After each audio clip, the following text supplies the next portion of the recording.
কাঁথিতে কবর খুঁড়ে কঙ্কাল চুরির চেষ্টা যুবকের, গ্রামবাসী ও পুলিশের মধ্যে খণ্ডযুদ্ধ। কবর থেকে কঙ্কাল চুরি করতে গিয়ে ধরা পড়ে এক ব্যক্তি, আর তা নিয়ে গ্রামবাসীদের সঙ্গে রীতিমতো পুলিশের খণ্ডযুদ্ধ।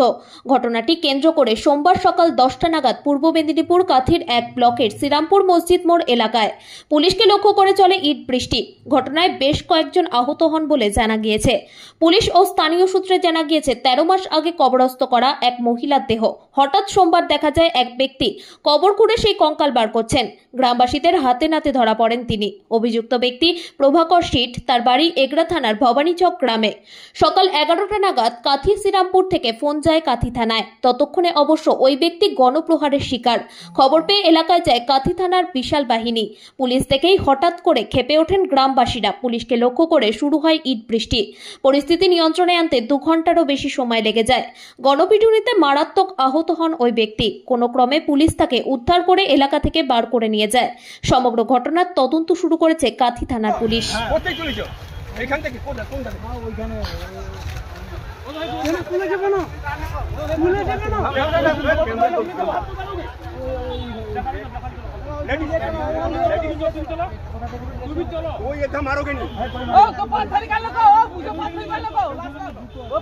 নিকাশি থেকে শুরু করে বিভিন্ন জায়গায় জল জমা হয়ে থাকে, তার থেকে ডেঙ্গু বিভিন্ন রকম রোগ ছড়ায়। তো আমরা চেয়েছি যে আমাদের এই প্লাস্টিক, যেটাকে আমরা নষ্ট করতে পারি না, সেই সমস্ত প্লাস্টিককে যাতে আমরা সংগ্রহ করে আমাদের যে PWM আছে ওখানে পাঠিয়ে যাতে আমরা ওটাকে আবার প্রসেসিং করতে পারি, সেই জন্যই আমরা এই উদ্যোগটা নিয়েছি। কারণ আমাদের ইতিমধ্যে সাউথ খণ্ডে আমাদের PWM ইউনিট রয়েছে এবং আমাদের প্রতিটি অঞ্চলে SWM ইউনিট রয়েছে। তো আমরা এইটা উদ্বোধন করার ফলে সমস্ত বাজার এলাকায় আমরা করেছি, আরও বসাবো, আমাদের লক্ষ্যমাত্রা রয়েছে, আরও সমস্ত মার্কেটে আমরা বসাবো।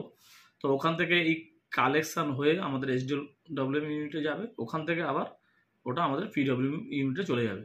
আমরা চাইছি যে আগামী 5 জুন বিশ্ব পরিবেশ দিবসের আগেই এই ব্যবস্থাপনাগুলোকে আরও সুন্দরভাবে সাজিয়ে তোলা। আমরা ইতিমধ্যে আরও কয়েকটা খাঁচা তৈরি করছি, বড় বড় কেজ, যেই বড় বড় কেজে প্লাস্টিক বোতল, প্লাস্টিকের সমস্ত কিছুই মানুষ ওখানে ফেলতে পারবেন একটা নির্দিষ্ট জায়গায়, এবং ওখান থেকে আমরা সংগ্রহ করে SWM ইউনিটে নিয়ে যেতে পারবো।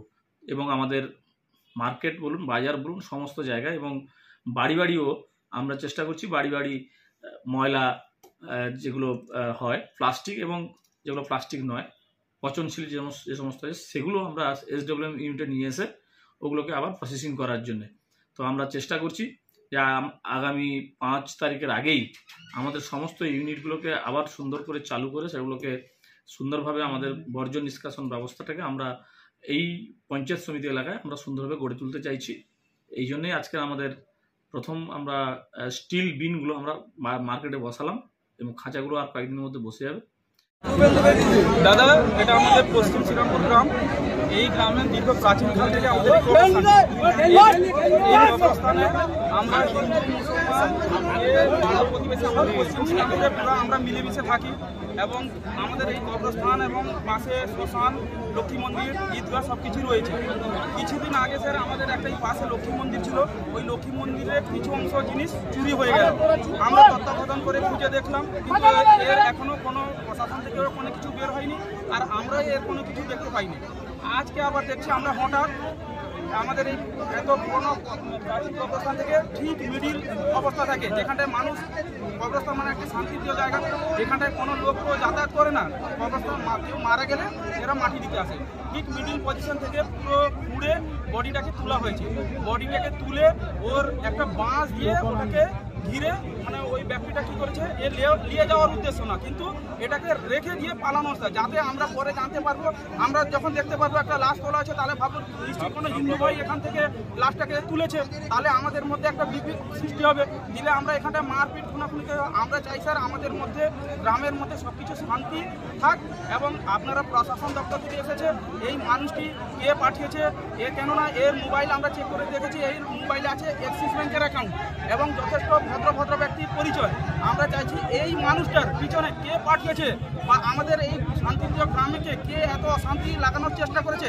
আমরা এখানে আমাদের স্যাররা এসছেন, ওনারা ওনাদের বক্তব্য মিডিয়াতে দিন যে আমরা এই এখান থেকে ওই ব্যক্তিটাকে নিয়ে যাব এবং শান্তি সম্পূর্ণভাবে যাতে এর আগে সঠিক তদন্ত হয়, সম্পূর্ণ এর তথ্য না যাচাই করে ওই ব্যক্তিটাকে ছাড়া যাবে না এবং ওই ব্যক্তিটি ওর আগে আগে কি ঘটেছে না ঘটেছে বা এর পুনরায় আর কোথায় কোথায় কত কবরস্থানে এইভাবে তুলেছে, দাঙ্গা লাগানোর চেষ্টা করেছে, এটা আমরা সঠিক তথ্য জানতে চাই। আরেকটা বিষয় হচ্ছে ওই লোককে দেখে কি অনুমান করা যাচ্ছে কোনো তান্ত্রিক বা আচার চক্রের সঙ্গে? ওই লোককে স্যার তান্ত্রিকও মনে হয় না, পাগলও মনে না। ও লোকটা সরাসরি আমাদের এই শান্তিপ্রিয় জায়গার মধ্যে আমাদের মধ্যে গন্ডগোল এবং বিভেদ লাগানোর সৃষ্টির চেষ্টা করছে। ঘটনাটা কখন ঘটেছে? এর ঘটনাটা ঘটেছে স্যার এই 9:30টার দিকে, স্যার 9:35-40-এর দিকে আমাকে ফোনটা গেলে যে গ্রাম থেকে যে এইরকম আমাদের কবরস্থানে একটি মৃতদেহকে তুলেছে, যার মধ্যে একটু মাংস নেই, পুরো হাড়গুলো রয়েছে। তখন আমি একটু বাইরে ছিলাম, ওখান থেকে 15 মিনিট আমার আসতে টাইম লেগে গেছে। আন্তরাজ্য কঙ্কাল পাচার চক্র, আন্তরাজ্য কঙ্কাল পাচার চক্রের সঙ্গে যুক্ত বলে কি মনে করছেন? এরা স্যার আমরা যা দেখছি এখন তো এই আমরা দেশে তো দেখছেন হিন্দু মুসলিম দিয়ে বিজেপি কীভাবে সন্ত্রাস তৈরি করার চেষ্টা করছে। এরা চাইছে আমাদের মধ্যে আবার একটা শান্তিপূর্ণ জায়গাতে সন্ত্রাস সৃষ্টি করে আমাদের মধ্যে আমাদের শান্তিটাকে নষ্ট করে সব কিছু ধ্বংস করতে চায়। আপনার নাম? আমার নাম মির্জা ইসমাইল বেগ, 4 নম্বর রায়পুর জিপি যুব সভাপতি এবং পশ্চিম শ্রীরামপুরের মেম্বার। ধন্যবাদ।